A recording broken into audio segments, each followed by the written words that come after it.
Hello friends, आज का और जबरदस्त और मजेदार लेक्चर के साथ फिर से आपके सामने हाजिर हूँ। तो जनरल साइंस और एबिलिटी का बुक में जो पढ़ाता हूँ वही पढ़ाऊंगा। उसका चैप्टर है मून। मून के बारे में थोड़ी डिटेल देखेंगे आज, ठीक है। और उसके बाद हम देखेंगे सोलर और ल्यूनर इक्लिप्स, जो चांद ग्रहण होती है वो ल्यूनर इक्लिप्स देखेंगे। उसके 3 टाइप्स होते हैं वो देखेंगे। फिर उसके बाद हम सन देखेंगे, फिर सन में सोलर इक्लिप्स देखेंगे। ये सब कुछ हम देखते जाएंगे, पढ़ते जाएंगे, एंजॉय करते जाएंगे मजे मजे के साथ। तो चलो शुरू करते हैं। The moon. आसान तरीके से समझाऊं या डिफिकल्ट तरीके से? इंग्लिश में तो पीछे चलता है, मैं नीचे उसको पढ़ता जाता हूँ, गौर करें, ठीक है। डेफिनेशन क्या है मून की? मून एक नेचुरल सैटेलाइट है। एक होती है आर्टिफिशियल सैटेलाइट्स, जो हमारी आसमान पर इंसानों के जरिए छोड़ी गई है, वो आपको पता है, ठीक है। और चांद को भी नेचुरल सैटेलाइट कहा जाता है। क्या है डेफिनेशन में? मून एक नेचुरल सैटेलाइट है, यानी ऐसा आसमानी जिस्म जो किसी बड़े जिस्म के गिर्द चक्कर लगाता है। हमारा मून अर्थ के गिर्द घूमता है, इसके लिए इसको मून कहा जाता है, ठीक है। मतलब के एक प्लैनेट होता है, उसके गिर्द जो नेचुरल सैटेलाइट घूमती है उसको हम चांद कहते हैं, ठीक है। तो डेफिनेशन ये थी। अभी आगे देखो, आप ये देख सकते हैं हमारा जो धरती का जो चांद है, क्योंकि 8 प्लैनेट्स हैं, 8 प्लैनेट्स के अलग अलग मून है। किसी के पास 1, किसी के पास 2, किसी के पास 20, किसी के पास 60, किसी के पास बहुत सारे, किसी के पास है ही नहीं, ठीक है। तो जो हमारी अर्थ, जो हमारी जमीन का चांद है, उसको साइंस टेस्ट और जो एमसीक्यूज, जो स्क्रीनिंग सीरीज की टेस्ट आप देंगे, उसमें जो आएगा वो लिखा होगा ल्यूना, LUNA, ल्यूना। तो साइंस टेस्ट हमारे चांद को ल्यूना कहते हैं, ठीक है। दूसरे नंबर पर नाम था, तीसरे नंबर पर लिखा हुआ है रैंक। अब रैंक का मतलब है कि जो हमारा सोलर सिस्टम कंप्लीट बना हुआ है। पहले वाले लेक्चर देखो, आपको समझ में आ जाएगा हम क्या क्या पढ़ के आए हैं। एस्ट्रोनॉमिकल यूनिट से, एस्ट्रोनॉमी से शुरू किया था हमने, ठीक है।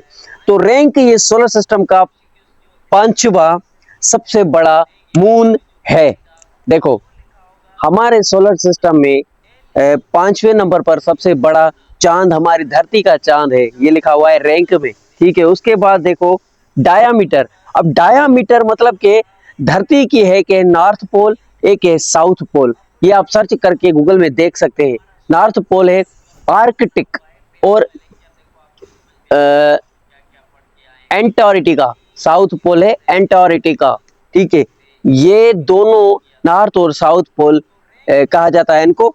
तो इनकी नॉर्थ पोल और साउथ पोल से कितनी माप तोल है, हम कहते हैं कितने किलोमीटर की ये लंबी है नॉर्थ से साउथ पोल तक।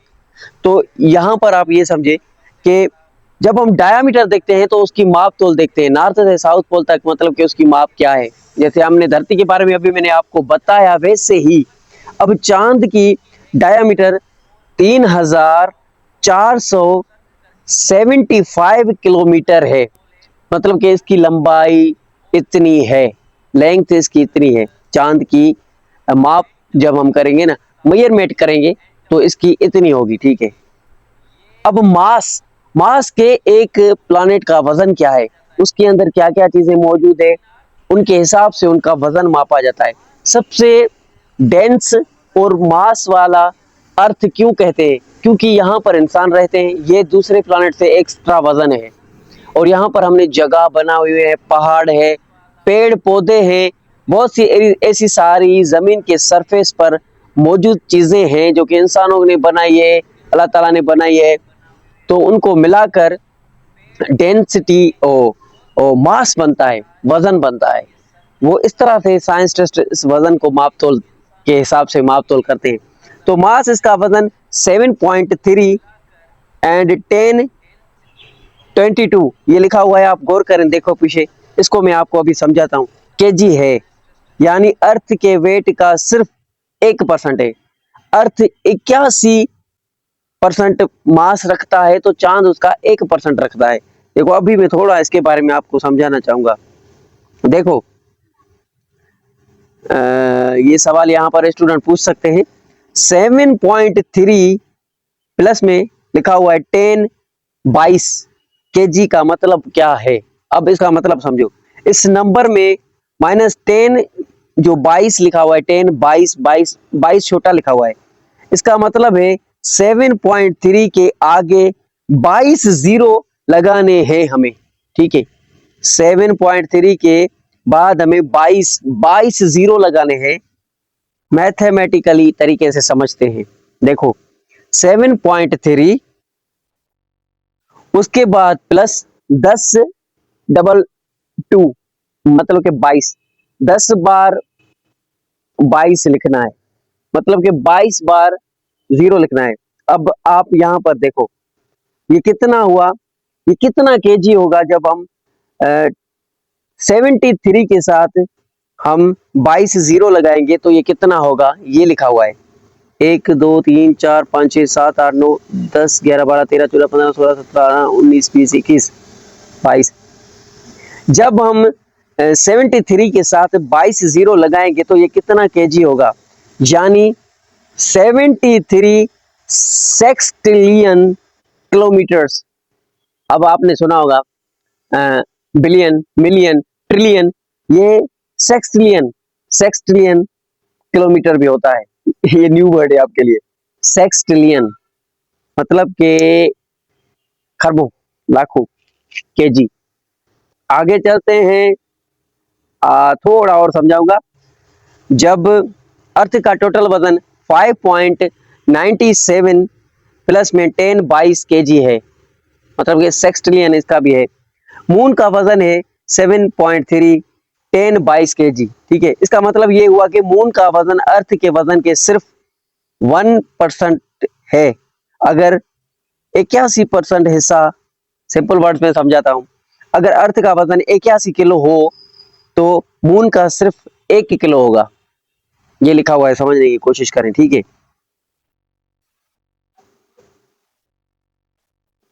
बस इतना समझाया। अभी आगे चलते हैं। अभी आपको मैं इसका, और मास ये था, अभी हम देखें डेंसिटी। अब डेंसिटी भी एक तरह का वजन ही होता है कि उसमें क्या भरा हुआ है, उस प्लैनेट्स के अंदर क्या भरा हुआ है, किस एरिया में कितना कितना मटेरियल है, पेट्रोल है जैसे जमीन के अंदर। इस तरह से ये वर्ड्स देखे जाते हैं। मजीद आप सर्च करेंगे आपको मिल जाएगी हर चीज, क्योंकि हमें कंप्लीट एक लेक्चर समझाना होता है। अब देखो डेंसिटी, मून की डेंसिटी 3347 सेंटीमीटर्स पॉइंट 3 है। ठीक है, ये एमसीक्यू जा सकता है। अब डिस्टेंस फ्रॉम अर्थ, अब चांद हमारा धरती से कितना दूर है ये भी देखें। ये अर्थ से 3,84,400 किलोमीटर दूर है, लगभग 2.38 लाख माइल दूर है हमारी धरती से। ठीक है, ऑर्बिट पीरियड, अब मून धरती के गिर्द 27 दिन 7 घंटे 27 दिन 7 घंटे में एक चक्कर कंप्लीट करता है। ग्रेविटी इसमें है या नहीं है, धरती की जितनी है या नहीं है, कितनी है, ये लिखा हुआ है ग्रेविटी। अब चांद में ग्रेविटी कितनी है, चांद पर ग्रेविटी सिर्फ 1/6 मतलब छठा हिस्सा है जमीन का, जितना के जमीन पर होती है उसका छठा हिस्सा, मतलब के 1/6 ऐसा। इसलिए वहां चीजें ज्यादा हल्की महसूस होती है। अब 1/4 आपने सुना होगा, 1/3 आपने सुना होगा, यहाँ पर 1/6 लिखा हुआ है, इसके लिए मैंने इसे पढ़ा। तो वहां चीजें ज्यादा हल्की महसूस होती है, वहां ग्रेविटी बहुत कम है। टेम्परेचर, मून का टेम्परेचर रात को अलग होता है, दिन को अलग होता है। ये एक बहुत ही सेंसिटिव चीज है। देखो मून का टेम्परेचर दिन में 107 डिग्री सेल्सियस होता है, जबकि रात में -153 सेल्सियस डिग्री तक गिर जाता है, उल्टा हो जाता है। पता नहीं क्यों, नेचुरल फेनोमेना, नेचुरल फेनोमेना हम इसको बोल सकते हैं। एटमॉस्फेयर, अब भी पढ़ा लिखा इंसान कभी भी धोखा नहीं खा सकता। ये मेरी गारंटी है, क्योंकि उसको हर चीज का पता है, ये दुनिया, ये यूनिवर्सल, ये ऊपर नीचे सब कुछ क्या चल रहा है और किस तरह से चल रहा है। जैसे मैं आपको बता रहा हूँ, कुछ दिन पहले एक वीडियो वायरल हुई थी चाइना में, हॉस्पिटल से एक लड़की ने वीडियो शूट किया था जिसमें कहा गया था कि आसमान पर 7 चांद नजर आ रहे हैं, 6 सूरज एक साथ 6 सूरज नजर आ रहे हैं। कैमरा में उसने रिकॉर्ड किया, नजर भी आ रहे थे। तो ये हो ही नहीं सकता, ये उसकी विंडो का शीशा होगा जिसकी वजह से ये रिफ्लेक्शन होगी, उसकी वजह से उसको दिखाई दे रहा होगा। लेकिन जब हम पढ़ते हैं, हमें तालीम में हमें पता है मतलब कि सन एक ही है, कुछ भी कर लो, सन एक ही है, दूसरा नहीं आ सकता उसकी जगह पर।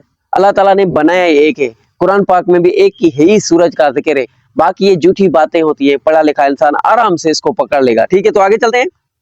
तो चांद का एटमॉस्फेयर देखते हैं, वहां की मौसम कैसी है, बाहर है, विंटर है, समर है। तो मून पर कोई एटमॉस्फेयर नहीं है, मून की कोई मौसम ही नहीं है, कोई एटमॉस्फेयर ही नहीं है। ठीक है, सिर्फ हल्की सी इनर्ट गैसेस मौजूद है, जैसे हेलियम, नियोन, ईटीसी। ये गैसें हैं जो कि हर जगह मौजूद होती है, हीलियम और नियोन। नियोन तो चांद पर मौजूद है, दूसरे प्लैनेट्स पर या दूसरी किसी जगह पर मैंने नहीं देखी। हेलियम तो सूरज में भी है, हमारी धरती पर भी है, तो दूसरे प्लैनेट्स में भी है, चांद पर भी है। ठीक है, तो एटमॉस्फेयर की जब हम बात करें तो वहां पर एटमॉस्फेयर धरती जैसा एटमॉस्फेयर नहीं है। वहां पर रात को मौसम अलग है, दिन को अलग है, माइनस प्लस में चल रही है, और हवा का कोई पता नहीं, रुख नहीं, तो बारिश वहां होती नहीं। अभी देखो, मून लाइट ट्रेवल टाइम, मतलब चांद की धरती, जब चांद रात को चमकता है और वो चमकने से ही उसकी रोशनी स्टार्ट होती है, आती है धरती में कितने सेकंड्स पर पहुंचती है, ये लिखा हुआ है मून लाइट ट्रेवल टाइम में। हम ये देखेंगे। देखो, मून की रोशनी सिर्फ 1.3 सेकंड में अर्थ तक पहुंचती है। 1.3 सेकंड में अर्थ तक पहुंचती है। इतनी लाइट की स्पीड सबसे ज्यादा है। लाइट की जो स्पीड होती है दुनिया में, उससे ज्यादा कोई चीज नहीं है। अगर लाइट की स्पीड से ट्रेवल किया जाए तो हम यूनिवर्सल में बहुत सी दूर जगहों को आराम से रिसर्च करके वापस आ सकते हैं। अगर इंसान लाइट की स्पीड से कहीं जाए तो वो बहुत कुछ यूनिवर्सल में रिसर्च कर सकता है।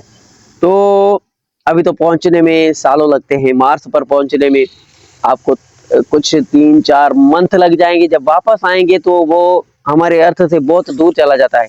फिर रास्ते में आने में धरती पर पहुंचने में 2 साल लग जाएंगे। तो आगे चलते हैं। साइज कंपैरिजन विद अर्थ। अब देखो, मून की साइज कितनी है, अर्थ, हर चीज अर्थ से और सूरज से कंपैरिजन की जाती है।